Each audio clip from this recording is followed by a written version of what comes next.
전체적으로 신앙을 지속될 수 있는가 하는 교재의 내용들을 우리가 함께 공부하면 좋겠다 하는 생각으로 이 과목을 개설을 했고요. 그래서 신앙교육의 기초 첫 번째 장에서 엠마오 제자 이야기가 나오기 때문에 저희가 이미 부활 6주, 7주 지내지만 엠마오로 가던 두 제자에 관한 복음 말씀 한번 들으면서 먼저 함께 시작하겠습니다. 제가 여러분이 오실 줄 알고 슬라이드로 했는데요. 제가 읽겠습니다.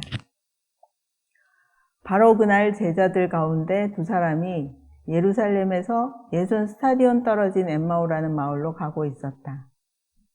그들은 그동안 일어난 모든 일에 관하여 서로 이야기하였다.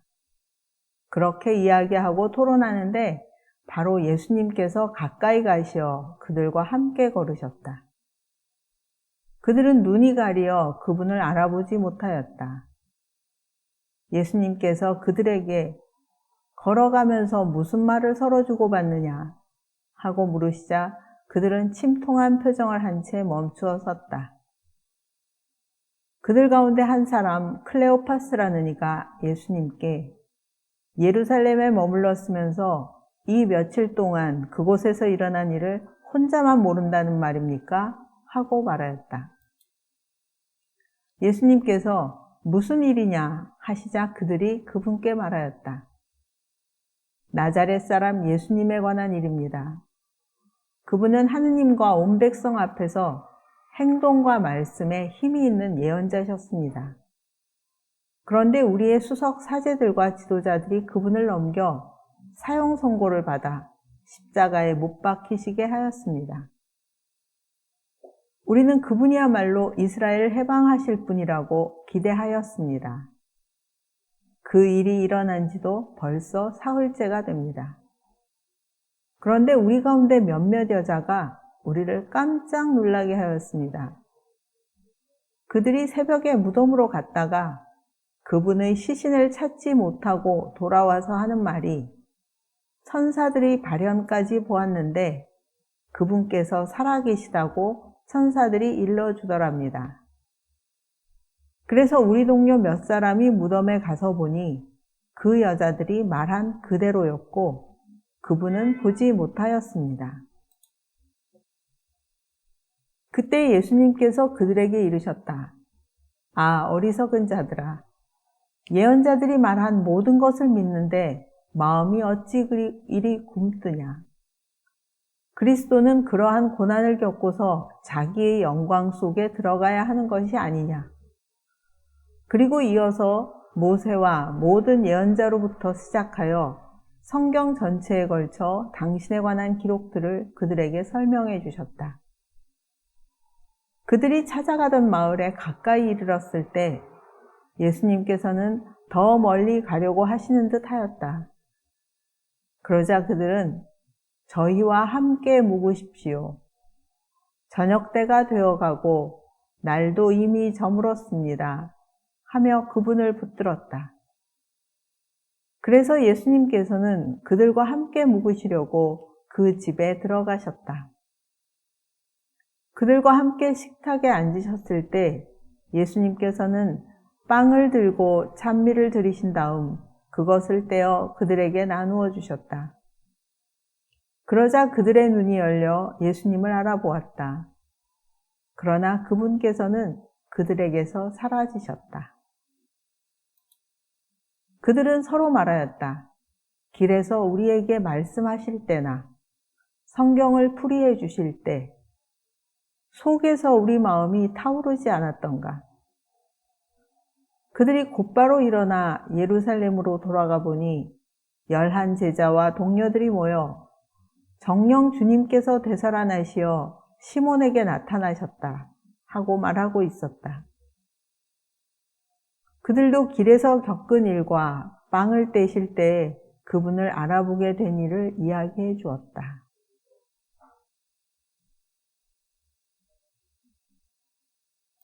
사실 엠마오로 가는 제자 복음은 우리에게 되게 익숙한 이야기잖아요.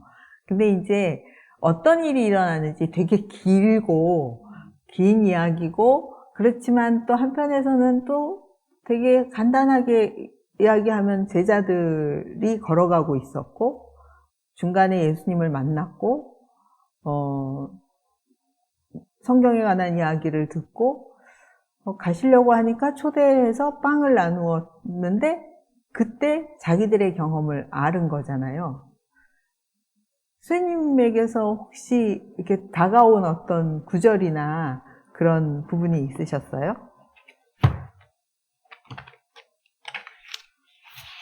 동사나 아니면은 그걸 기억할 때마다 생각나는 가장 인상적으로 남는 엠마오 제자 이야기에서 늘 보할 때마다 빵을 뗄 때, 예, 빵을 뗄 때. 그래서 이제 교회는 사실 그 빵을 뗄 때에 대한 것을 어떤 미사의 과정 안에서는 이제 우리가 말씀의 전례, 성찬의 전례로 설명하기도 해요. 근데 이제 빵을 뗄 때의 성찬의 전례가 갖고 있는 의미만큼이나 예수님은 지나갈 수 있었단 말이에요. 그 자리에서. 가시려고 했는데 그들이 초대하지 않았다면 그 자리에서 빵을 떼는 일은 아마 없었을 것 같아요. 그리고 빵을 떼는 일에서 여기 이제 저희와 함께 묵으십시오 하면서 네, 함께 묵으십시오 하고 붙들었다. 그분을 붙드는 것. 우리가 예수님을 우리 삶에 이렇게 초대하는 것도 되게 중요한 것 같아요. 그러면 우리가 함께 길을 가다가 잘 들었습니다 하고 그분을 보내버렸을 수도 있었잖아요, 제자들이. 그러니까 이제 그분을 붙들었을 때 갑자기 더 이상 주인공은 제자들이 아니라 예수님이 되어버렸죠. 예수님이 집으로 들어가신 다음에는 예수님께서 빵을 들고 찬미를 드리시고 나누어 주신 그런. 그래서 예수님이 주인공이 되셔서 하는데, 그때 이제 문제는 그 빵을 먹고 나서 그들은 눈이 열렸어요. 그리고 예수님을 알아봤는데 사라지셨어. 근데 문제는 그때 사라진 예수님에 대해서 이들이 뭘 얘기하냐면, 우리에게 말씀하실 때, 성경을 풀이해 주실 때 마음이 타올랐다고 얘기를 하죠.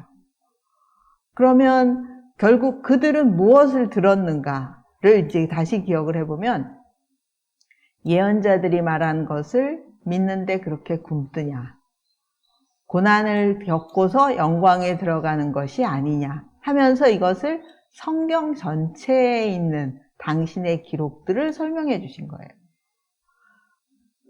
네, 말씀에 대한. 근데 이제 이 말씀을 설명하게 된 배경이 있는 거죠. 그냥 갑자기 길을 가는 사람인데, 자, 예수님의 말씀을 들으세요, 이렇게 한 게 아니라 그들의 상황이 있었던 거죠. 그들은 바로 그날은 예수님 돌아가시고 난 며칠 후에 두 사람이 예루살렘에서 60스타디온 떨어진 엠마오란 마을로 걸어가고 있었어요. 근데 이제 그들은 그동안 일어난 일에 대해서 이야기하고 있었어요. 자기들의 자리인 거죠. 자기들이 경험했던 것. 예수님을 따라다녔는데 따라다니면서 자기들이 경험한 이야기를 둘이 한 거예요. 우리가 근데 그 얘기라는 거는 그들이 생각했던 거는 뭐냐면 그 다음에 나오죠. 우리가 나자렛 사람 예수님을 따라다녔는데 그분은 예언자였어요. 나는 예언자라고 그분을 믿고 있었어요. 그런데 수석 사제와 지도자들, 우리 사회를 대표하는 사람들이 그분을 넘겨서 사형 선고를 받아서 십자가에 못 박히게 하였어요. 우리의 수석 사제들, 우리 사회의 어떤 지도자가 우리가 예언자라고 믿었던 그분을 로마에 넘겨서 십자가에 못 박히게 한 그 현실을 어떻게 이해해야 할지 잘 몰랐던 거죠, 이 사람은. 그러니까 엠마오로 가는 그 제자들의 그 걸음은 자기가 믿었던 예언자라고 믿었던 분의 죽음에 대해서 이거를 어떻게 알아들어야 하는지 잘 모르는 상태인 거죠. 그런 상황을 경험해요. 근데 이 사람은 그러면 또 얘기를 하는 거야. 이스라엘을 해방할 뿐이라고 생각했어요. 근데 지금 못 박혀서 죽어서 아무 일도 안 나는 줄 알았는데, 또 한편에서는 사흘 동안 아무 일이 없었는데 몇몇 여자가, 그 시대의 여자들은 증언의 어떤 힘을 갖지 않은, 존재가 없는, 증언이 효력을 갖지 못하는, 근데 그 여자들이 우리를 깜짝 놀라게 했어요. 새벽에 무덤에 갔다가 시신을 찾지도 못하고 와서 하는 얘기가 천사의 발현을 봤대. 어떻게 믿지? 여자들이 한 얘기를? 또 그분이 살아계시대. 라고 천사들을 만나서 들었다는 거예요. 그러니까 이 엠마오의 제자들이 갖고 있는 그 불확실하고 또 당황스럽고 어떻게 해야 할지 모르는 그 상황. 근데 그거를 증언하는 우리 동료 몇 사람이, 이 사람들은 동료니까 믿을만 하다고 생각했겠죠? 그럼 분명히 남자였겠죠? 몇 사람이 무덤에 가서 말했는데 그 여자들이 말한 그대로였고, 근데 그분은 보지 못했어. 이게 이 사람들의 현실이에요. 그래서 그 이야기를 한 거죠, 예수님께. 근데 예수님이 그들과 가까이에 계셔서 함께 걸으셨는데 눈이 가리어 알아보지 못하였습니다. 우리의 삶에서 예수님이 가까이 있어도 우리 삶의 어떤 자리에 이렇게 막 거기에 빠져갖고 예수님을 못 알아보는 거죠. 그때 예수님이 물으시는 거죠. 무슨 일이냐? 무슨 말을 주고받느냐?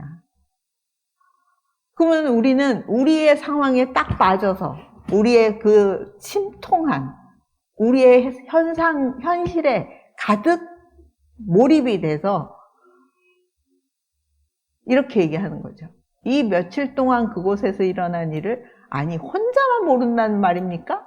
그렇게 큰 일을 예루살렘에서 정말 그 예언자라고 믿었던 분, 우리를 해방시킨다고 생각했던 그분이 죽었는데 예루살렘에 있었던 당신이 그걸 모릅니까? 하고 이제 도무지 이해할 수 없는 그런 상황인 거예요. 그러니까 결국 이 얘기를 다시 정리를 해보면 일단 제자들의 상황이 하나 있어요. 제자들. 자, 여기다가 제가 쓰지 않았는데 먼저 제자들의 상황이 하나 있는 거죠. 그 제자들의 상황은 침통했고, 그리고 그 중에 한 사람은 이름이 있지만 2명의 제자인데 1명은 이름이 없어요. 그건 우리 상황에서 우리일 수도 있다는 거죠. 신앙의 어떤 자리에서 우리가 매일매일 살아가는 상황에서 예수님에 대한 어떤 신앙을 고백하고 그분이 예언자이고 세상을 해방시킬 분이라고 우리가 믿지만, 또 한편에서는 일상에서 벌어지는 내가 이해할 수 없는 일들, 사람들이 왜 저렇게, 그 정의로운 사람들은 박해를 받고 불의한 사람들은 마치 성공하는 듯이 보이고, 우리 집안에서 내가 사랑하는 일이 아프고 혹은 죽고 하는 그런 일들, 내가 이해할 수 없는 일들 사이에서 우리는 되게 혼란스러운 거죠. 근데 사실 복음이 이야기하는 것은 예수님이 그때 우리에게 가까이 와서 물어보신다는 거예요. 무슨 일이냐? 이렇게. 그리고 그 무슨 일이냐라고 물으시면서 또 동시에 매일의 삶을 통해서 우리에게 말씀을 들려주시는 거죠. 성경의 그 많은 말씀을 통해서, 예언자들과 그걸 통해서 우리가 아까 들었던 것처럼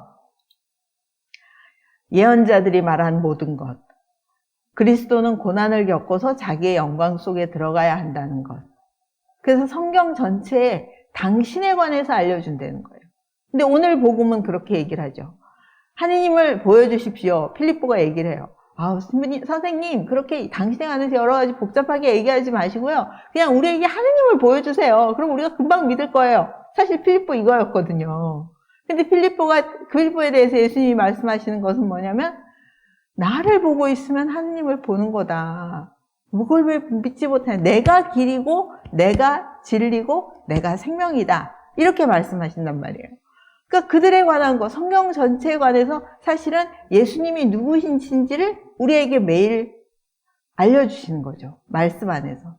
그걸 이제 우리는 미사 안에서 말씀의 전례 안에서 그걸 듣게 돼요. 구약과 신약과 사도행전에 관한 얘기. 그리고 이제 그때 우리가 예수님을 초대할 때, 그분을 붙들었을 때, 그냥 성찬의 전례가 그냥 하나의 예식이 아니라 그분이 우리의 구세주라고 하는 그 믿음 안에서 그 빵이 예수 그리스도가 되는 거지. 사실 특별히 가톨릭 교회가 그 성찬의 전례를 다른 어떤 그 프로테스탄하고 다른 어떤 신앙을 갖고 있는 것은 그 예수님이 그 성체 안에 예수님의 현존을 믿는 거잖아요. 그걸 붙들어야 되는 거예요. 예수님이 우리의 삶에 오시도록 내가 붙들지 않고 지나가도록 하면 그 성찬의 전례는 우리 삶의 나눔은 의미가 없는 거죠. 그래서 예수님이 그래서 붙들었을 때 그래서 우리에게 오신 거예요. 그러자 우리의 눈이 열리는 거죠. 그리고 예수님을 알아보게 되는 거예요. 근데 알아봤을 때 우리의 변화는 뭐냐면 우리 마음이 타오르는 거예요. 아, 내가 갖고 있는 신앙이 사실 이 타오르는 이 그들의 제자들의 마음은 처음 그들이 가졌던 침통한 마음과는 분명히 다른 자리로 옮겨간 거거든요. 그러니까 곧바로 일어나 예루살렘으로 돌아가죠. 정말 너무 실망스러웠던 자리였고 예수님이 돌아가신 예언자라고 믿었던 그분, 내가 따랐던 그분이 죽음이 일어났던 그곳에 돌아가서 자신들이 겪은 일과 빵을 떼실 때 알아보게 된 일을 이야기를 해주는 거예요.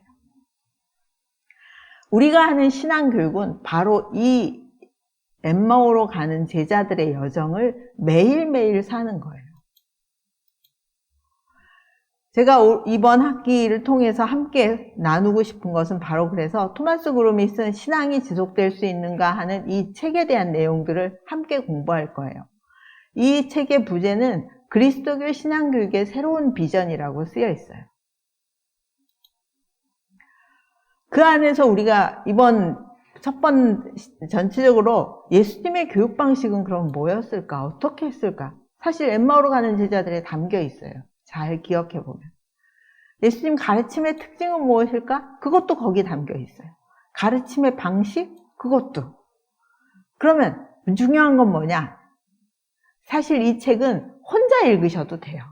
근데 우리가 이 강의를 통해서 함께 이 공부하는 것은 나의 가르침에 비추어서 한 번 더 생각해 보면서 쪼개서 보면서 그 나의 가르침의 방식, 내가 신앙인으로서 예수님과의 어떤 가르침을 비추어서 나는 어떻게 가르치는가. 이 가르침은 굳이 내가 교사로서, 주일학교 교사로서 아니면은 누구를 가르치는 자리에서 있어야 된다는 의미만은 아니에요. 내가 매일 예수님의 가르침을 어떻게 내 삶에 받아들이고 다른 이들과 나누는가 하는 이야기이기도 해요. 모든 사람은 태어나면서 누군가로부터 배웁니다. 또 누군가를 가르치기도 해요. 그래서 교사들이 더 어려운 것 같아요. 이게 교사들, 모든 사람은 특히나 요즘처럼 어린이집, 영세 어린이집부터 시작해서 아이들은 선생님을 만나거든요. 근데 사실 부모를 통해서도 만나고 사회에서도 만나고 학교에서도 만나고 언론을 통해서도 가르침을 들어요. 또한 그거를 나도 다른 사람에게 전달을 합니다. 자, 그래서 이제 우리가 신앙인으로서 그리스도인들의 소명을 산다는 것은 결론부터 얘기하면 신앙을 사는 것이고 나누는 것이에요. 근데 어떤 신앙을 가르치고 왜 가르치는가? 그리고 누가 그걸 가르쳐야 하는가? 이것이 이제 우리의 그 책임과 관련된 거죠. 아까 말씀드린 것처럼 예수님은 나는 길이요 진리요 생명이다. 나를 본 것이 하나님을 본 것이다. 하느님이 내 안에 있다.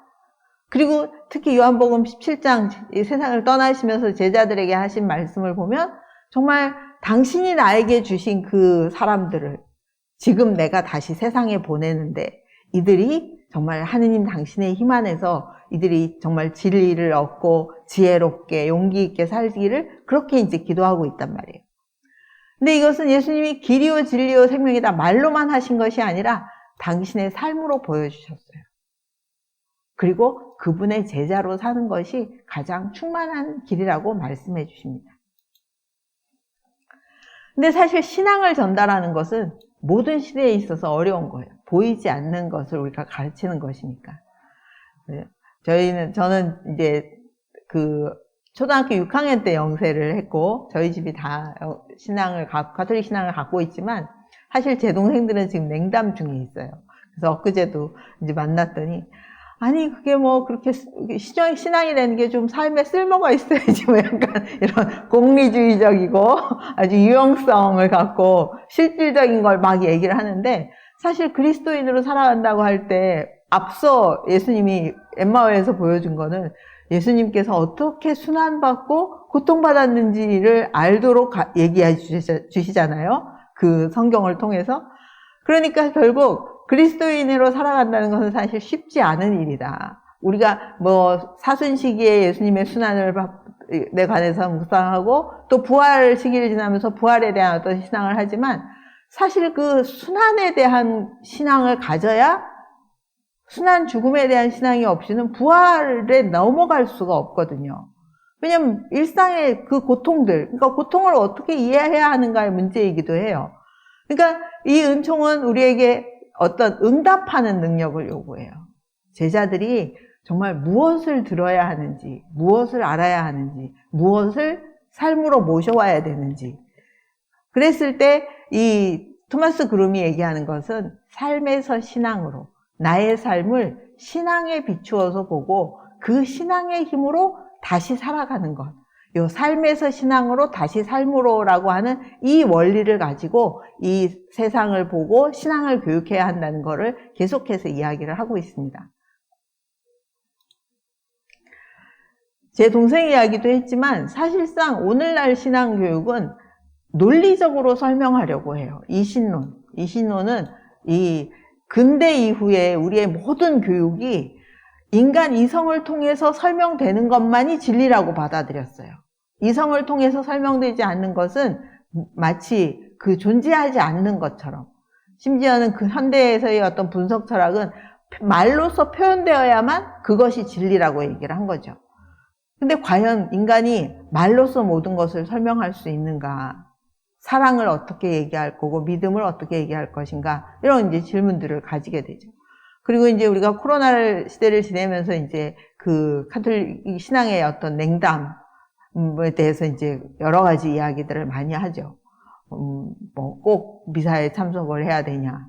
뭐 과연 굳이 내가 주일 미사에 꼭 참석을 해야 되냐? 뭐 이제 이런 이야기들, 뭐 얘기들을 한단 말이에요. 이 냉담자들이 점점 늘어나고 또 뭐 여기에는 물론 이제 여러 가지 이유들이 있겠죠. 뭐 교회의 어떤 구조나 뭐 또 그 다음에 각각이 갖고 있는 어떤 믿음의 어떤 그 태도나 이런 것들이 있겠지만 결국 새로운 무신론은 제가 최근에 뭘 하다 보니까 나는 신앙이 없습니다라고 표현하는 것을 하나의 종교로 만든 일본에서의 어떤 종교가 있더라고요.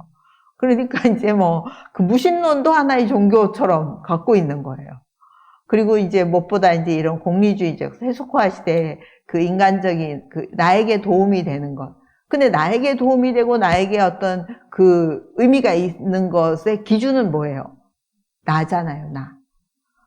내가 기준이 되어지는 거죠. 네. 이 배타적 인본주의라고 하는 거는 결국 개인을 중심으로 해서 인간을 이해하는 거예요.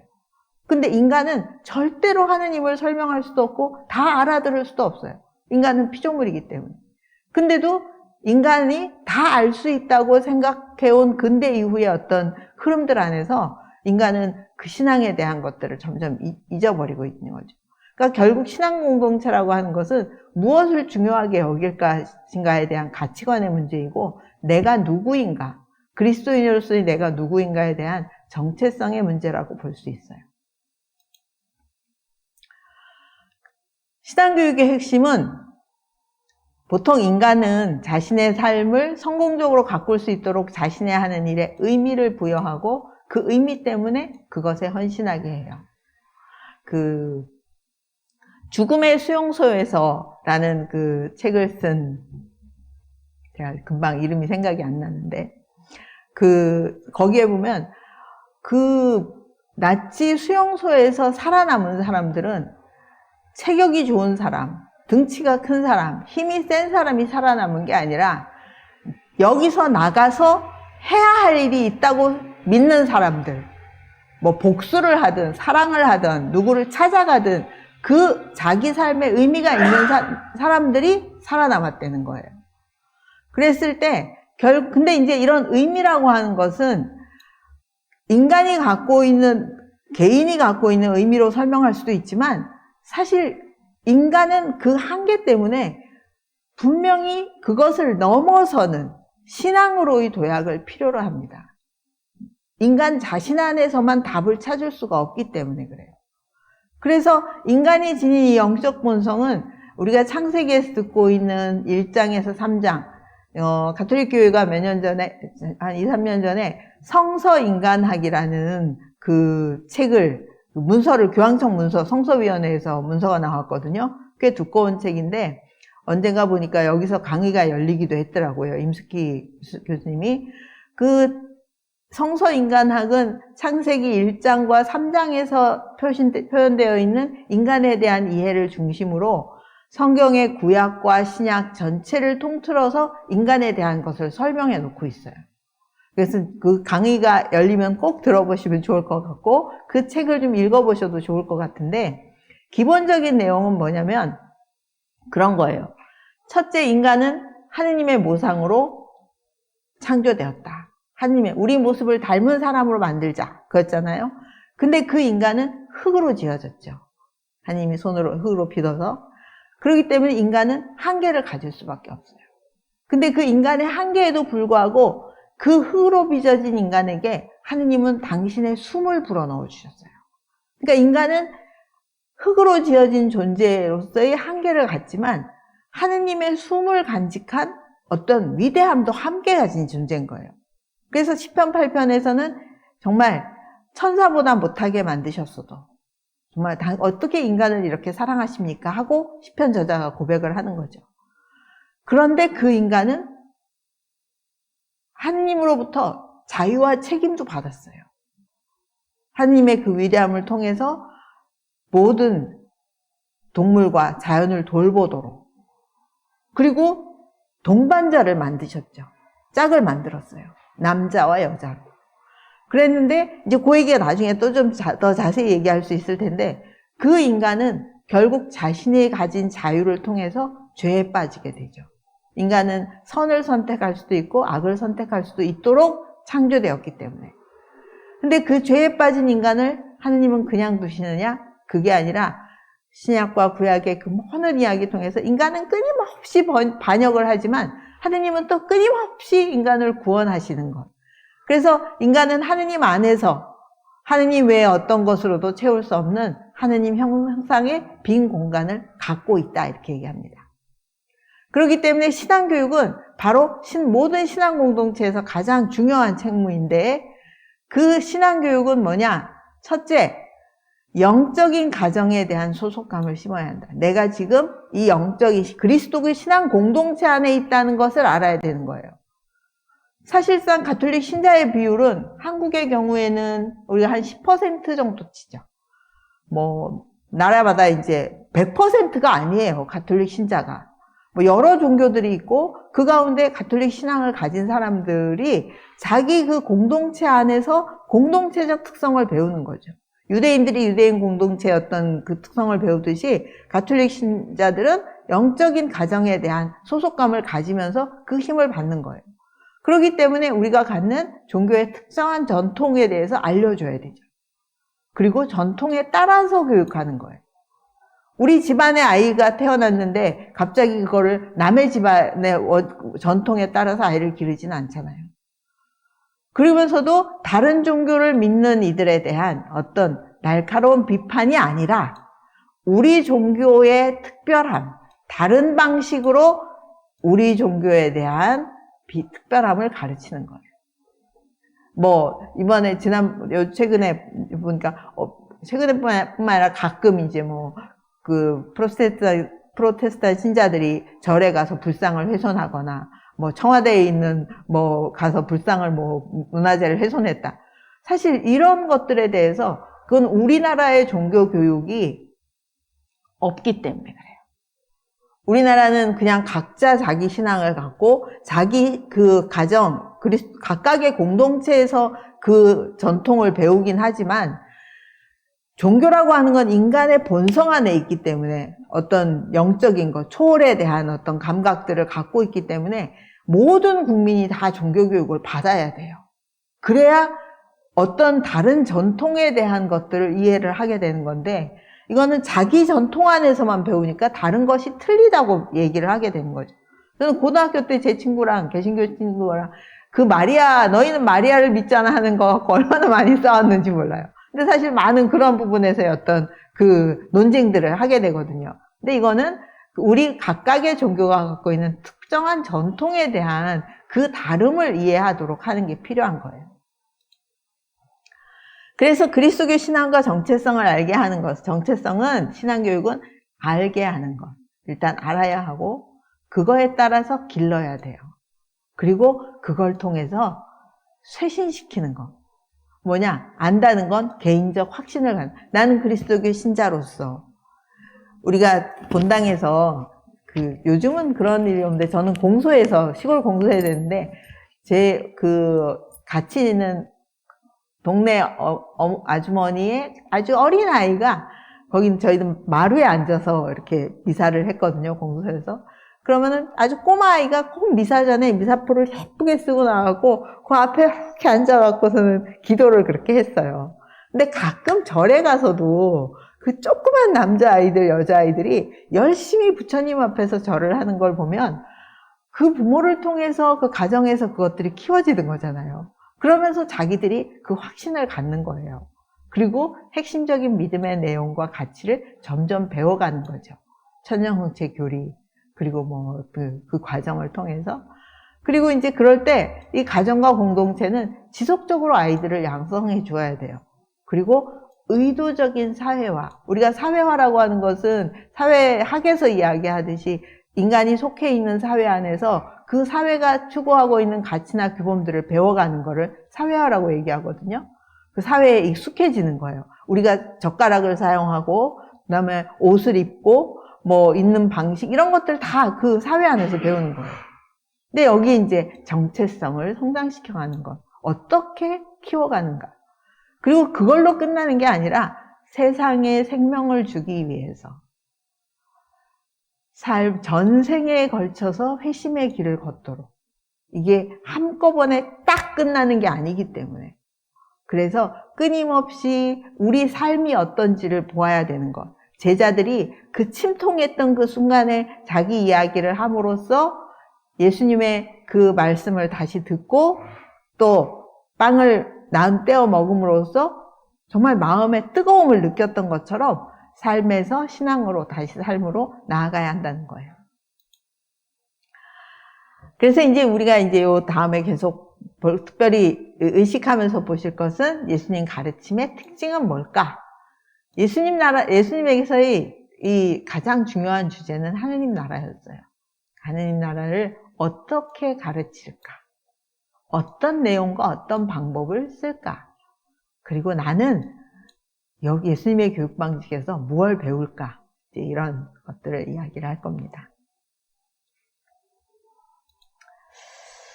예수님도 배우셨어요.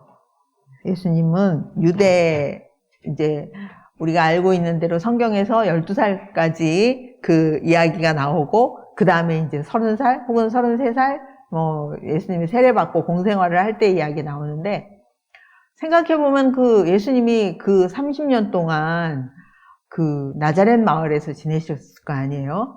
그 나자렛 마을에서 보면 유대 소년으로서 회당에서 배웠겠죠. 유대 소년들, 유대교의 요즘에 어떤 성년식 이런 것처럼 성년식을 했을 테고, 그리고 거기에서 율법들을 배우셨을 테고, 예언서와 모세오경과 이런 거 배우셨을 거예요.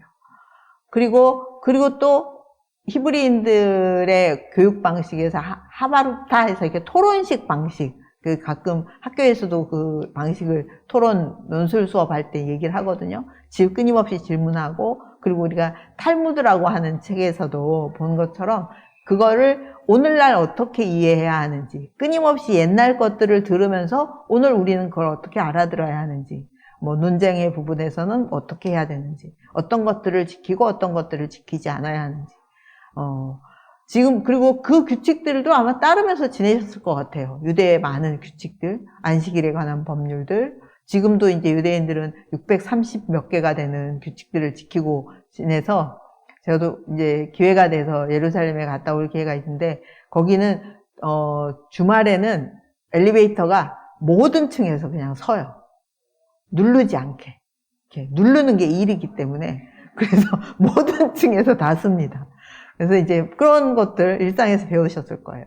그리고 이제 유다인의 어떤 신앙 안에서 그 유대인들의 그 신앙 공동체 안에서도 배우셨겠죠.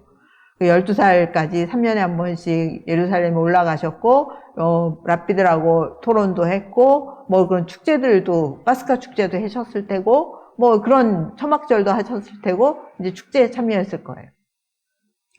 가정에서 마리아와 요셉의 삶을 통해서 배웠으니까 성경에 나오죠. 아니, 저 사람이 바로 엊그제였나요? 저 사람이 목수의 아들인데 저 지혜가 어디서 나왔지? 저 마리아의 아들 요셉과 야고보 그 형제들이 있는데 우리가 다 아는 사람인데 저 사람 어떻게 해서 저런 지혜를 가졌지? 그렇지만 가정에서 요셉을 통해서 목수일도 배우셨을 테고, 마리아를 통해서 마리아 성모님이 가지셨던 그 믿음의 모습들, 그리고 정말 당신이 예루살렘에 가서 길을 잃었을 때 그 성모님이 가졌던 어떤 태도들, 도대체는 어디 있었냐 도대체. 부모가 이렇게 사흘이나 찾았는데 내가 아버지 집에 있을지 왜 찾으셨습니까? 성모님이 그 모든 일을 마음에 곰곰이 새기셨다고 했을 때 아마 그런 것들도 배우셨을 것 같아요. 그리고 이제 요셉은 우리가 이제 예전에 제가 수련기에 시부님이 오셔서 요셉, 불쌍한 남자 막 이러면서요. 너무 사랑하는 여자가 갑자기 임신했다 그러고 이제 파워달라 그랬는데 하느님이 오셔서 결혼하라고 그래서 이제 결혼하고 다 이제 예수님을 같이 키웠잖아요.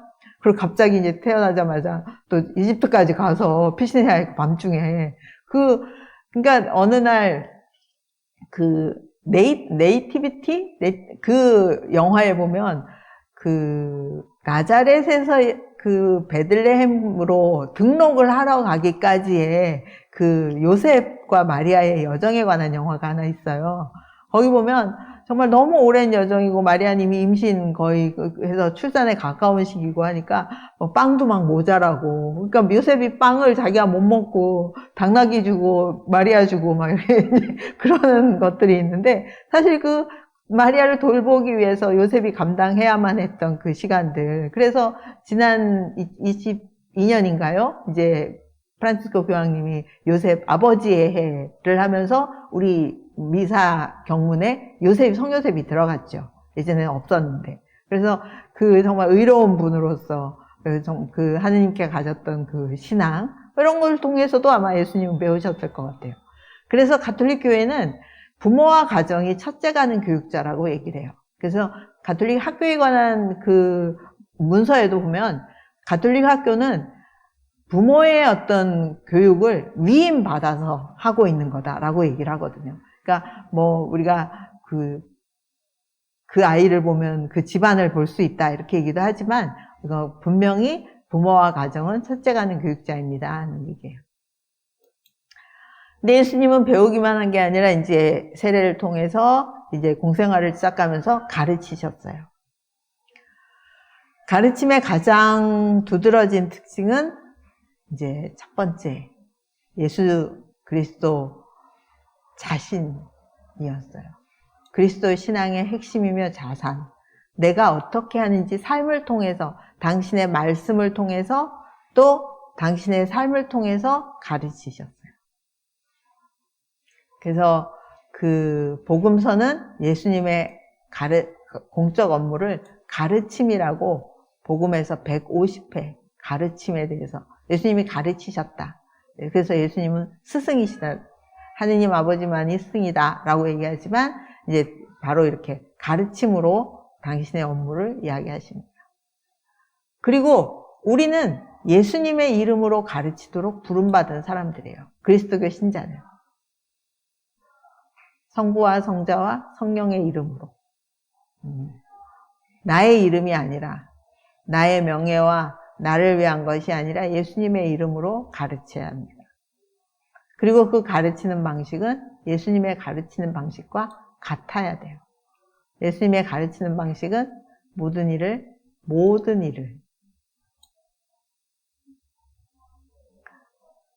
부자나 가난한 이나 바리사이나 사두가이나 세리나 젤롯이나 다 따뜻하게 환영하고 존중하고 일상의 주제로 삶에서부터 가르치셨어요. 뜬금없이 현학적인 아주 어려운 말로 막 가르치신 게 아니라 복음서는 보면 되게 쉬운 언어들로 다 쓰여져 있잖아요. 일상의 주제로 삶에 관여하는 방식으로. 그래서 많은 비유가 거기서 나와 있죠. 그래서 요한복음에서 당신은 하느님에게서 오신 스승임을 알고 있습니다 라고 고백합니다. 이제 하느님 나라 그러면 무슨 생각들이 나세요? 선생님, 하느님 나라.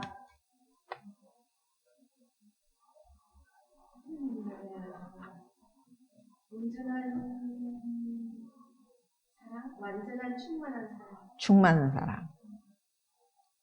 형제님은 어떤 생각이 나세요? 하느님 나라. 천당. 천당. 자, 온전한 사랑, 충만한 사랑, 천당. 근데 천당이라는 건 뭐죠? 천당 어디 있어요? 천당은 하늘에 있는 게 아니고 네. 내가 상속에 따라 제 마음속으로 생각하는데 네. 그 천당이라는 개념이 네. 낙원이 아니라 네.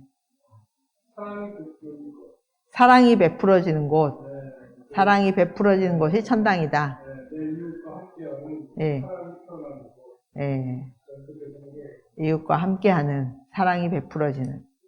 자, 그 율법학자 한 사람이 와서 예수님에게 물어보죠. 가장 으뜸 가는 계명이 무엇입니까? 예수님 뭐라고 대답하셨어요? 형제님, 네. 예수님 뭐라고 대답하셨어요? 내 몸같이 이웃을 사랑하라고 말씀하셨나요? 그쵸? 그리고 그 전에 내 마음을 다하고 내 힘을 다하고 예, 내 정신을 다하고. 근데 이제 이게 신명기에 있는 말씀인데 예수님의 말씀하고 이렇게 비교를 구절구절을 비교해 보면 예수님이 한 단어를 더 쓰셨어요. 정신을 다하여. 근데 이제 이런 것들을 약간 그 예수님의 해석이 들어있다 이렇게 말하기도 해요. 근데 결국 그것은 중요한 것은 이제 하느님을 사랑하고 이웃을 사랑하다 하는 것에 대해서 우리가 이제 계명으로서 다 알고 있단 말이에요. 그 하느님 나라는 결국 하느님에 대한 사랑과 이웃에 대한 사랑이 실천되는 곳이라는 건데 그거를 그러면 어떻게 해야 되는가? 이제 결국 여기서 얘기한 것처럼 모든 사람과 온 세상을 위한 하느님의 뜻이었다는 거예요. 하느님 나라는. 그것은 사람들이 하느님의 뜻을 실행하도록 하기 위해서 당신 백성을 계약의 당사자로 선택한 거예요. 하느님이 직접 하신 게 아니라 인간을 통해서 당신의 일을 하려고 했던 거죠. 그러니까 인간이 창조된 목적은 예전에는 요리문답 365항 뭐 이런 거 있었어요. 제가 어렸을 때 저희 어머니는 처음엔 그걸 하시다가 나중엔 좀 교리서가 바뀌었는데 선생님은 영세를 언제 받으셨어요? 늦게 받았어요. 신교 원래 시작 네. 개종했거든요. 네.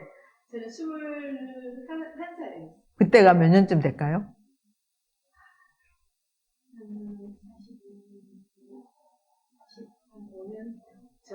85년 전. 그럼 80년대네요. 80년대. 형제님은 영세 언제 받으셨어요? 80년도요. 80년도. 아. 나이가 30살쯤 돼서. 네, 그러시군요. 그러니까 이제 그 두 분이 교리를 배우실 때는 이제 교리서가 공의회 이후에 이제 그 교리 지침서, 교회 현장이 나오고 교리 것들이 정리가 되면서 조금 그 순서들과 내용들이 바뀌었지만 예전에는 이렇게 박물관 이런 데 가서 보면 요리문답이라고 해서 중요한 교리를 문답형으로 써놓은 거예요. 첫 번째가 뭐냐면 인간이 태어난 목적이 무엇이뇨? 이렇게 하면 인간은 하나님께 찬미와 hun숭을 드리기 위해서 태어났느니라 이거였거든요. 그래서 그 각각의 항목들을 이제 옛날 언어들로 이렇게 막 되어 있어서 그걸 이제 외워가지고 이제 시부님이 찰과할 때 물어보시고 그러셨어요. 이게 저도 초등학교 때 처음에 그 요리문답을 보다가 전 72년에 영세를 받았거든요. 근데 나중에 그 겨울에 천연홍채를 부모님이 하시느라고 그 교리서를 어머니가 하실 때 쫓아다녔기 때문에 꼭 받았다가 천연홍채 교리 때는 공소 회장님이 좀 쉽게 설명을 해주셨어요. 그러니까 인간이 창조된 목적은 하느님께 찬미와 hum숭을 드리기 위한 것이기 때문에 바로 그것은 하느님 나라의 일을 하느님이 인간에게 맡겨주신 거예요. 근데 그거는 하느님께 찬미를 드리는 것이 인간이 살아가는 유일한 목표라는 얘기예요. 근데 가만 있어. 하느님 나라, 하느님께 찬미와 hum숭을 드리기 위해서 인간이 창조되었다. 그러면은 우리가 살아가는 건 뭐지? 그죠? 결국 하느님 나라는 예수님이 얘기하시죠. 너희 가운데 있다. 우리 일상 안에서 하느님의 일을 하도록 불리운 거예요. 그래서 공의회 때 평신도에 관해서 교회가 설명하면서 평신도에 대한 설명 그 이전에 뭘 얘기하냐면 하느님 백성에 대해서 이야기를 해요. 하느님 백성은 사제나 수도자나 평신도나 그 구분 이전에 세례를 받은 모든 이들이 하느님의 백성이에요. 세례를 받았다는 건 하느님의 자녀로 태어났다는 것, 새로운 어떤 삶을 시작하는 거고 새로운 정체성을 가지는 거잖아요. 하느님의 자녀로 태어난 모든 사람은 하느님의 백성이고 그 하느님의 백성은 다 사제직, 예언자직, 왕직을 다 가지는 거예요. 신부님만 사제직을 갖는 게 아니라 하느님의 백성인 모든 세례받은 그리스도인은 그 세 가지 직무를 수행할 책임이 있어요. 그때 바로 우리가 갖고 있는, 우리가 해야 하는 일이 하느님 나라를 위한 일인 거예요. 그걸 어떻게 하냐? 각자의 자리에서, 각자가 하는 일을 통해서 하느님 나라를 위한 일을 하는 거예요. 그래서 인간은 하느님 나라에 대한 희망과 하느님 나라에 대한 책임을 동시에 가져요. 왜냐하면 하느님은 모든 사람, 모든 시대, 모든 것 가운데 최고의 것, 믿음, 희망, 사랑, 평화, 정의, 자비, 연민, 거룩함, 온전함, 기쁨 이런 것으로 살아가기를 바라신대요. 엊그제 유튜브에서 하나 보니까 성령을 받은 이의 특징을 이야기를 하는데 첫 번째 성령을 받은 이는 이렇게 프로클레임, 선포를 하게 된대요. 엠마오로 갔던 제자들이 돌아서서 마음이 뜨거워졌어. 얼른 돌아서서 예루살렘에 와서 그 얘기를 다른 동료 제자들에게 하는 것처럼 자신이 알고 있는 걸 선포한대요. 그리고 그걸 통해서 어떤 하나의 증거가 되는 거예요. 두 번째 증거. 삶의 변화가 온 거죠. 돌아서서 왔으니까. 그리고 세 번째는 그들은 기쁨을 가지는 거예요. 그리고 그 기쁨은 하느님에 대한 사랑, 인간에 대한 사랑, 사랑이 가장 근본적인 표징이라고 얘기를 하더라고요. 그러니까 이제 결국 하느님은 우리가 어떻게 살아야 하느냐? 예수님께서 보여주신 우리 인간에 대한 사랑, 길이요 진리요 생명이신 그분이 인간을 얼마나 사랑하는지, 당신의 죽음, 순한 죽음을 통해서 우리의 구원을 바라셨던 그 사랑을 우리가 알고 또 실천하기를 그렇게 바라시는 거예요. 그러니 이제 신앙, 우리 안에 있는 것, 우리 일상에서 보이지 않는, 예수님이 내 옆에서 안젤라, 유로가 이렇게 부르는 것도 아니고, 뭐 누가 여기 하느님이 계시다라고 알려주는 것도 아니고, 설령 알려줘도 우리 눈이 가려져서 잘 안 보이는데, 그때 우리는 이미 와 있지만 아직 오지 않은 것, 지금 여기에서 시작되지만 내세에서 보상받는 것, 개인적 거룩함뿐 아니라 사회정의가 실현되는 것, 영적인 것이지만 동시에 실제적인 것을 믿는 거예요. 신앙은 아예 없는 걸 믿는 게 아니에요. 또 그렇다고 눈에 보이는 것도 아니에요. 분명히 하느님 나라에 대한 희망과 명령, 약속과 책임, 그걸 함께 갖는 거예요. 예수님이 하셨던 것처럼. 예수님이 매번 하느님의 소리를 들었다? 잘 모르겠어요. 예수님한테 물어보지 않았으니까. 그렇지만 분명히 십자가상에서 당신의 가장 그 고통스러웠던 순간에 하느님 어찌하여 나를 버리시나이까? 라고 얘기하셨던 거 보면 예수님도 분명히 매 순간 하느님을 느낀 것 같진 않아요. 그리고 예수님 하느님의 소리를 듣기 위해서 열심히 기도하셨죠. 홀로 떨어져서. 그러니까 늘 뭐 예수야 이렇게 해라 이렇게 하느님이 매번 귀에서 알려주셨던 건 아니었을 거란 말이에요. 하느님의 뜻이 무엇인지 매 순간 찾고 그것에 대한 희망을 갖고 하느님이 인간에 대한 사랑을 당신 삶을 통해서 살고 보여주고 또 그렇게 살도록 제자들을 가르친 거죠. 그러니까 이제 예수님이 가르쳤던 것, 예수님의 교육 목적, 예수님의 가르친 교육의 내용, 교육의 방법, 이것들을 이제 우리가 이제 실천해야 합니다 하는 거예요. 자, 그 하느님 나라는 우리가 이제 너무 믿음, 관계, 헌신, 이제 이런 것들이 존재한다고 하는데,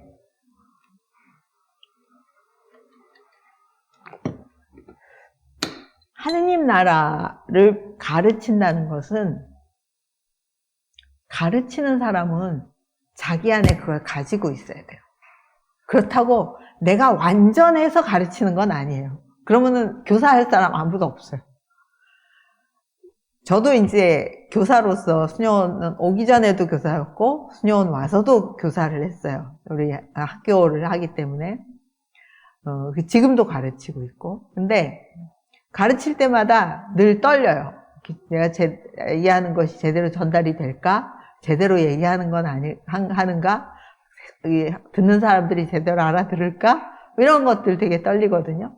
그렇지만 지금 내가 하는 일이 중요하고 또 그리고 그것이 옳은 길로 가기를 이제 기도하는 거죠. 오기 전에 기도하고 이제 함께하는 사람들을 위해서 기도하고 그러니까 이제 그 안에 예수님이 가르쳤던 것처럼 가르친다는 것은 하느님에 대한 믿음을 가지셨던 예수님처럼 하는 거예요. 이냐시오 성인은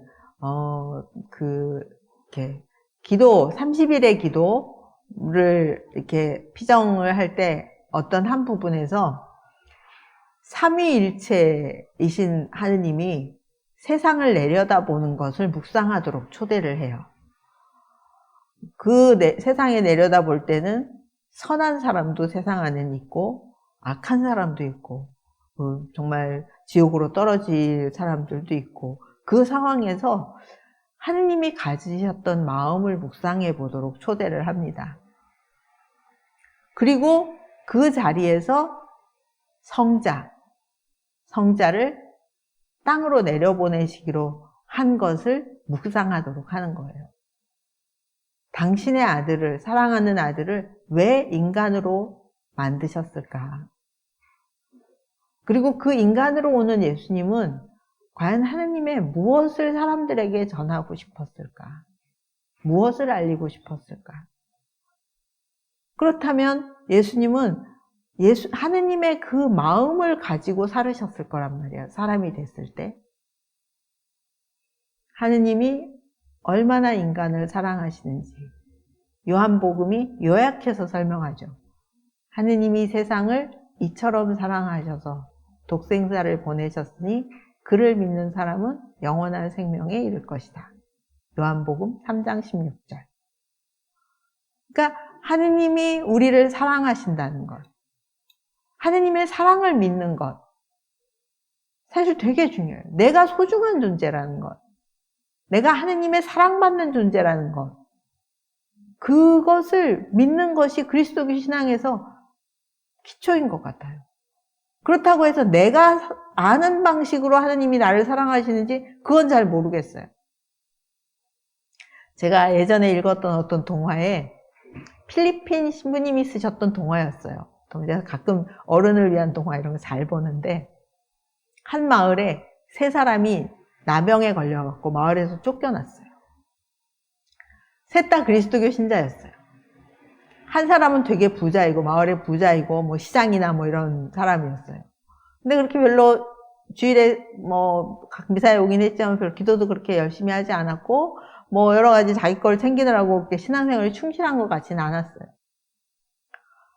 그리고 또 한 사람은 이제 보통의 어떤 뭐 평신도 보통 이제 뭐 상인이었는지 뭐 이런 보통의 사람이었어요. 그냥 자기 일을 충실히 하는 신자. 그리고 한 사람은 신부님이었어요. 이제 그 나병이라고 하는 거는 마을 사람들과 함께 살 수 없고 이렇게 마을에서 떨어져 살아야 되니까 세 사람이 다 이제 하느님께 기도를 했어요. 이 나병을 낫게 해주십시오. 세 사람이 열심히 기도했는데 제일 첫 번째로 부자 상인, 시장이 제일 먼저 나았어요. 그럼 마을로 돌아갔어요. 그 다음에 이제 이 평신도 이 신자 뭐 보통 일을 하는 사람도 열심히 기도했는데 상인이 한 일주일 만에, 근데 두 번째 사람이 한 달쯤 만에 나았어요. 돌아갔어요. 근데 너무 궁금하잖아요. 아니, 우리가 보통 신부님이 기도를 제일 열심히 하고 그러는데 왜 신부님이 아직까지도 안 나았을까? 너무 궁금해서 집에 돌아와서 하느님께 물어본 거예요. 왜 그랬을까요? 하느님 대체 왜 저 신부님은 아직도 안 나았을까요? 근데 이게 동화라는 점을 기억을 하셔야 돼요. 그랬더니 이제 하느님이 그 신자에게 답을 준 거예요. 내가 사랑하는 사람에게 더 많은 고통을 준다. 그는 그걸 감당할 수 있는 사랑이 있기 때문이다. 이렇게 얘기했어요. 그 부자에게 오랫동안 더 아프게 했으면 신앙을 잃어버렸을 거라는 거예요. 십자가의 성 요한은 동료 형제들로부터 박해도 받고 감옥에 갇혀 있기도 하고 그랬어요. 그분이 하신 기도는 하느님, 제가 당신을 사랑하는 것을 알도록 저에게 더 많은 고통을 주십시오. 이렇게 기도했대요. 전 절대로 그렇게 하고 싶지 않아요. 근데 고통을 어떻게 알아듣는가. 정말 하느님은 우리가 감당할 수 있는 만큼의 십자가를 주신다고 그래요. 우리가 감당할 수 있는 만큼. 그러니까 우리가 감당할 수 있는 능력이 많으면 우리 고통이 좀 많아지겠죠? 좋으십니까? 어떠세요? 그렇지만 분명히 그거는 하느님의 사랑을 믿는 거죠. 그게 우선이에요. 그리스도교 신앙에서는. 그렇기 때문에 그 사람께 우리의 응답을 드리는 거예요. 우리가 감당할 수 있는 선에서. 그러니까 고통의 그리스도교인데 또 그렇다고 고통으로 끝나는 건 아니에요. 그리스도교가. 예수님이 이 땅에 실현해 가기를 바라는 그 신앙을 사는 겁니다. 하느님이 우리를 사랑하시고 우리를 믿고 또 우리를 돌보시고 우리를 구원하신다는 것. 그래서 내가 있는 이 자리에서 내가 하는 일을 통해서 내가 만나는 사람들 사이에서 하느님에 대한 신앙을, 그분에 대한 사랑을 믿고 실천하는 거예요. 그것은 우리의 정신, 너의 정신과 너의 마음과 너의 힘과 너의 모든 것을 통해서 하느님을 사랑하여라. 그래야 되는 거죠. 사실 인간이 얼마나 약한지를 보면 우리 사회 안에 천주교 신자가 10%, 개신교 신자들이 한 25%라고 표현을 해요. 그러면 45%, 한 절반의 사람들이, 절반에 가까운 사람들이 그리스도교 신앙을 갖고 산단 말이에요. 한국 사회에서. 근데 정말 우리 안에 이런 정말 그리스도교 신앙을 가지고 참된 의미에서 신앙을 갖고 살아간다면 그 많은 노동자들이 정말 갑작스런 죽음을 맞이할까? 제대로 된 처우를 받지 못하면서 사는 걸까? 그렇게 빈부의 격차가 그렇게 심해져도 될까? 이런 질문을 안 할 수가 없는 거죠. 분명히 초기 교회가 가르치고 있는, 초기 사도행전에서 보여주고 있는 것은 그들은 가진 것을 다 나누어 함께 나누며 살았다. 그들은 기쁨으로 넘쳤다. 이렇게 얘기한단 말이에요. 근데 우리 특별히 한국 사회는 우리 안에 제가 잘못 아는, 제가 다시 우리 수임한테 확인했는데 1월 한 달 하루 자살자가 42명이었대요. 하루에. 선생님 그거 한 달 아니에요? 제가 이렇게 물어봤어요. 하루에 자살자가 42명이었대요. 근데 자살에 대한 방지를 얘기하는 아이들 또 있고 하니까 젊은이들 한 사람이 없어서 자살을 한다 이렇게 얘기를 하는 거예요. 그 사람의 이야기를 들어줄 한 사람이 없어서, 그 사람이 믿을 수 있는 한 사람이 없어서. 그러니까 참 안타깝죠. 그러면은 그리스도교 신자로서는 그런 것에 대해서 좀 더 의식을 할 필요가 있어요. 어떻게 살고 있지? 내 삶에서 내 주변 사람들과 어떻게 내가 믿는 신앙을 나누고 있지? 생각해 봐야 됩니다. 왜냐하면 그리스도의 신앙을 산다는 건 바로 이렇게 총체적인 방식으로 사는 것. 마음을 다하고, 목숨을 다하고, 정신을 다하고, 힘을 다하여 주 너의 하느님을 사랑해야 한다. 그리고 둘째는 내 이웃을 너 자신처럼 사랑해야 한다. 너 자신처럼 사랑해야 한다에는 내가 하느님의 사랑을 받았다는 게 전제되어 있어요. 내가 나를 좋은 옷으로 입히고 맛있는 걸 먹이고 그게 나를 사랑하는 게 아니라는 걸 우리 알잖아요. 남들에게 잘난 척하고 좋게 보이고 인정을 받고 그게 사랑이 아니란 말이에요. 그렇다면 그리스도교 신자로서 우리는 어떻게 살아야 할까? 신앙을 지금 이 자리에서 하느님 나라를 어떻게 살아야 할지 좀 더 촘촘하게, 좀 더 구체적으로 생각해 볼 필요가 있는 거죠. 그럴 때 이제 하느님 나라에 대한 여러 가지 이야기들이 가정에서 어떻게 할 건지, 교회에서는 어떻게 해야 되는지, 그리고 여기 이제 신앙에 대한 것은 학교에서는 어떻게 해야 되는지, 이런 것들, 정의와 문제, 실천의 문제, 이런 것들을 이제 이 교재에서 하나하나 이야기를 하고 있는데, 그것을 이제 구체적인 내용을 딱 모아서 보면 하느님 나라를 가르치기 위한 내용과 방법에서 환대, 따뜻하게 맞이하고 포용하는 것. 보통의 경우에는 남자, 엘리트, 백인 이런 사람들이 대부분의 자리를 차지하죠. 정부의 요직부터 시작해서 그 사람들만 힘을 가졌어요. 근데 예수님 생각해보면 바리사이파 집에 가서도 밥도 먹었지만 세리와 죄인들하고도 밥을 같이 드셨고, 성경이 막달라 여자 마리아가 예수님을 만났다는 것을 이제 요한복음에서 구체적으로 표현하고 있지만 실제로는 예수님을 쭉 따라다녔던 여자들이 있었다는 것을 루카복음에서 이야기를 하고 있잖아요. 그러니까 근데 그 시대 여성이 앞서도 얘기한 것처럼 증인으로서 설 수 없는, 존재가 없는 이제 그런 상태도 본다면 예수님은 정말로 다른 방식으로 사람을 만난 거예요. 각 개인을 다 환대하면서 모두에게 차별하지 않고, 자케오야 내려와라, 내가 오늘 너의 집에 가서 밥을 먹겠다. 그리고 특별히 소외된 이들에게.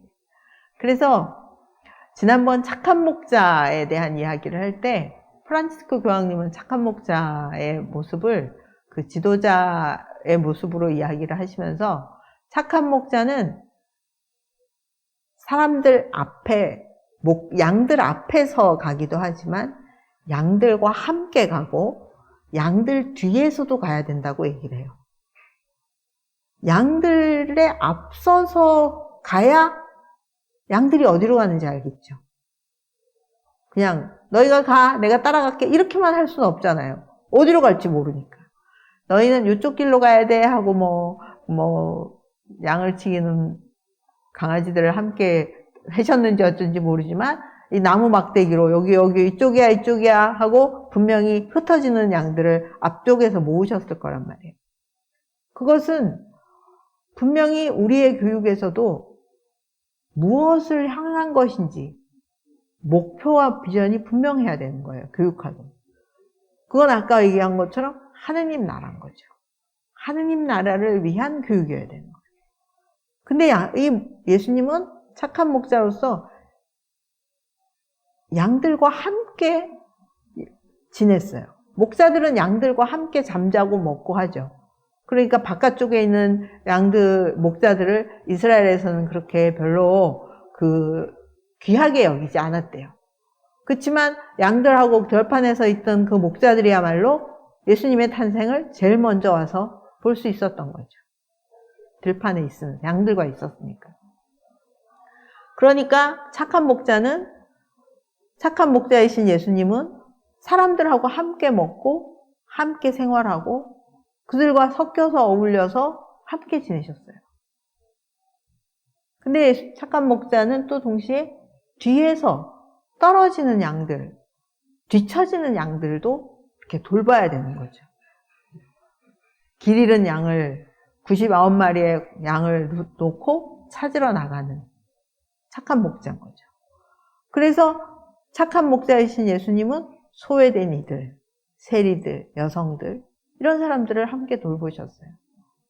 그러니까 이제 따뜻하고 맞이하고 포용한다는 것은 그들에게 어떤 것들을 제시하는, 가르친다고 할 때 분명히 하느님 나라에 대한 목표와 비전을 가져야 되지만 또한 사람들과 함께 그들의 삶에 함께 그들의 삶을 이해하기도 해야 돼요. 내가 가르친다고 해서 자 지금부터 여러분 이것은 하느님 나라는 1에서부터 10까지 이런 것입니다. 외우십시오. 이럴 수는 없잖아요. 다 많은 지식을 예전 교부들 신학부터 시작해서 현대의 신학까지를 막 입력한다고 하느님 나라를 알게 되는 것도 아니에요. 그러면 그 삶에 대한 예수님이 엠마오의 제자들의 삶에서 무슨 일이냐? 왜 그러냐? 물었던 것처럼 그들과 함께 있어야 돼요. 교육하고. 또 동시에 떨어지는 제일 부족한 이들에 대한 배려도 꼭 해야 되는 거예요. 그래서 이제 제가 가톨릭 학교에 있었는데 전국의 가톨릭 학교들은 가톨릭 학교들이 갖고 있는 공통점은 가톨릭 학교는 인성교육을 참 잘해요. 그럼 무슨 얘기예요? 그 학교에서 일어나는 많은 문제를 갖고 있는 어려움이 있는 아이들을 끝까지 포기하지 않고 돌보려고 애쓰는 거예요. 얘들이 힘들다고 저쪽 학교로 넘겨서 쉽게 이렇게 전학을 보내거나 그러지 않죠. 물론 기본적으로 선생님들이 그 부분에 있어서 다들 노력을 하고 계시지만 가톨릭 학교는 특별히 거기 있는 많은 선생님들이 그 부분에 더 많이 애를 쓴다는 거예요. 그리고 그렇게 써야만 되는 거고. 그것은 바로 배우는 이들을 존중하는 것이에요. 세상의 소금이다. 너의 믿음이 너를 낫게 하였다. 너의 믿음이. 내가 너를 낫게 해줬어. 나의 권능으로. 이게 아니라 너가 갖고 있는 너의 믿음으로. 너의 신앙으로. 너가 세상의 소금이다. 너가 하느님 나라를 전하는 사람이다. 하고 권한을 부여해 주셨어요. 존중하고. 그리고 이 연민의 마음, 이게 되찾은 아들, 그 아들이 떠나서 지내다가 돈이 다 떨어졌을 때까지 얼마의 시간이 걸렸을까요? 아버지의 절반의 재산을 받아서 아버지가 그래도 양도 많았을 것 같고 종들도 있고 뭐 형이 나머지 반을 돌봐서도 꽤 많이 돌봤을 테니까 꽤 많은 돈을 작은 아들이 받아가지 않았을까 싶어요. 근데 그거 다 썼단 말이에요. 얼마나 걸렸을까? 뭐 도박과 노름으로 한 방에 잃어버렸을 수도 있죠. 그렇지만 아무튼 먼 마을까지 갔을 테니까 분명히 먼 데까지 가는데도 시간이 걸렸을 테고, 거기서 이제 뭐 돼지도 치고 뭐 회심하는 데까지도 시간들도 걸렸을 것 같아요. 그리고 이제 결심을 하기까지도 시간이 걸렸겠죠? 그 많은 시간을 아버지는 매일 문 밖에서 아들을 기다렸던 거죠. 저기서 오는 아들이 보고 잃었던 아들, 죽었던 아들, 죽었을 거라고 생각한 그 아들이 돌아오는 것을 얼싸안고 품에 안아주셨으니까. 그러니까 이제 이런 연민은 또한 정의하고도 연결되어야 한다는 거예요. 우월주의, 성차별주의, 인종주의, 차별주의를 거부하는 것. 아니, 당신은 유다인인데 왜 사마리아인인 나한테 말을 거세요? 당신이 야곱보다 더욱 뛰어난 분인가요? 내가 너를 알고 있다. 내가 너를 알고 있다. 그런 말을 누구로부터, 내가 너무 힘든데 괜찮아. 내가 너 알고 있어. 괜찮아. 이런 말을 들으면 어떤 마음일 것 같으세요? 그죠. 맞아요. 정말 이 다 하지 못한 이야기를 누군가가 나를 이해한다고 하는 거.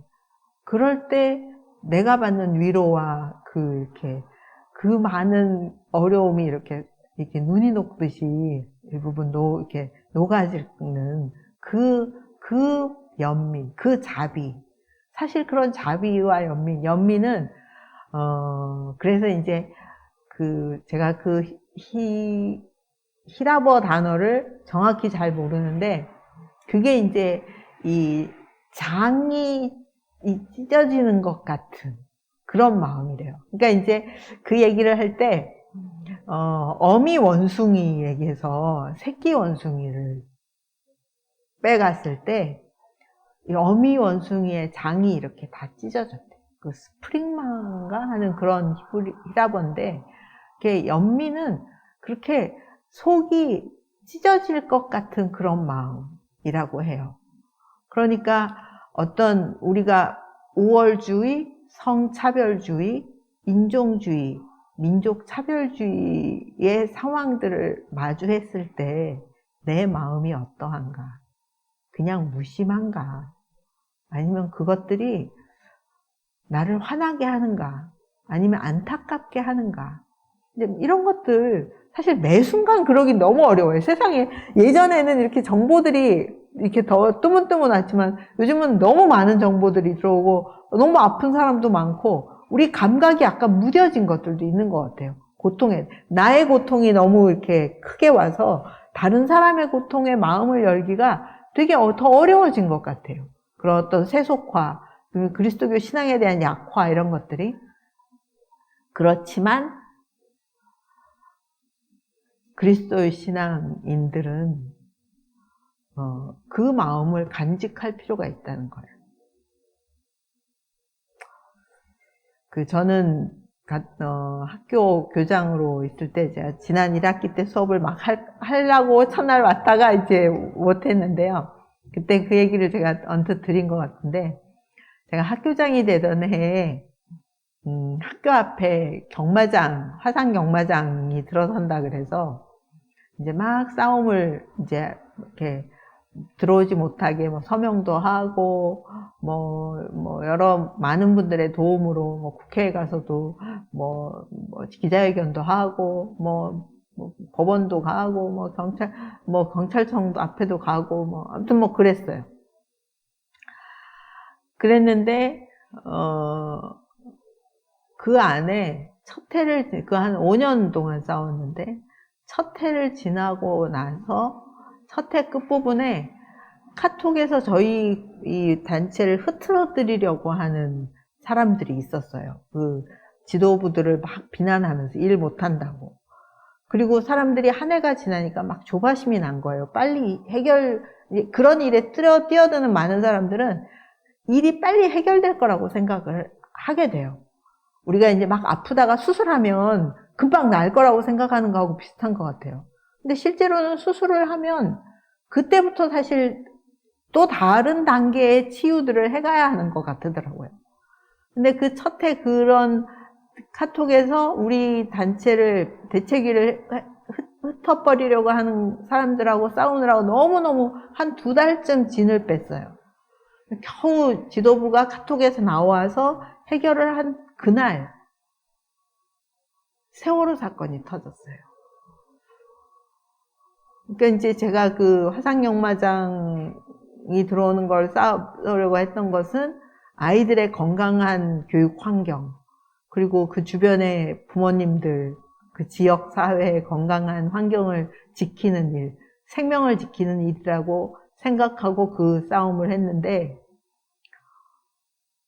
세월호에서 그 많은 아이들이 탁 죽었다는 뉴스가 나오고, 그리고 그때 뉴스가 거르지 않고 막 그 상황도 되게 많이 계속 하루 종일 보여줬잖아요.